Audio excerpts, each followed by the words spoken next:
முருகனுக்கு ஏன் காவடி எடுக்கிறாங்கன்னு தெரியுமா? அகஸ்திய முனிவரோட சீடரா இருந்தவன் இடும்பன். பலசாலியான அவன் எவ்வளவு பெரிய வெயிட்டா இருந்தாலும் ஈஸியா தூக்கிடுவான். முனிவரோட வழிபாட்டுக்காக கைலை மலைக்கு போய் சிவன் சக்தியோட சொரூபமா இருக்கிற சிவகிரி சக்திகிரிங்கிற மலைகளை ஒரு பெரிய மூங்கில் குச்சியோட 2 பக்கத்துலயும் கட்டி துலாபாரம் போல தன்னோட தோல்ல தூக்கிட்டு வந்தான். தான் பெரிய பலசாலி அப்படிங்கிற கர்வம் அவனுக்கு. கைலை மலையில இருக்கிற முருகப்பெருமான் அவனுக்கு பாடம் புகட்ட நினைச்சாரு.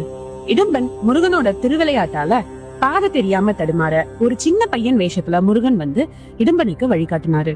திருவாவினன்குடி கிட்ட வந்தப்போ சிறுவனா இருந்த முருகப்பெருமான் இடும்பன் கிட்ட கொஞ்சம் ரெஸ்ட் எடுத்துக்கோன்னு சொல்றாரு. இடும்பனும் சரின்னு அவன் காவடி போல சுமந்து வந்த மலைகளை கீழே இறக்கி வைக்கிறான். மறுபடியும் காவடியை தூக்க முயற்சி பண்ணா அவனால அதை அசைக்க கூட முடியல. ஏன்னு பார்த்தா சிவகிரி மலை உச்சியில அந்த சிறுவன் கோவணத்தோட கையில ஒரு கம்பு புடிச்சிட்டு நிக்கிறத பாக்குறான். பயங்கர கோவத்தோட இடும்பன் அந்த சின்ன பையனை பார்த்து மலையில இருந்து இறங்குன்னு சொல்ல அந்த பையனும் இந்த மலை எனக்கே சொந்தம்னு சொல்றான். கோவத்துல இடும்பன் அந்த சின்ன பையனை அடிக்க போக சின்ன பையன் உருவத்துல இருந்த பகவான் முருகன் இடும்பனை புடிச்சு தள்ள அவனு கீழே விழுந்து மயங்கிடுறான். அகஸ்திய முனிவரும் இடும்பனோட மனைவியும் முருகன் கிட்ட மன்னிப்பு கேட்க முருகப்பெருமான் இடும்பனை மன்னிச்சு தன்னோட காவல் தெய்வமா மாத்திக்கிறாரு.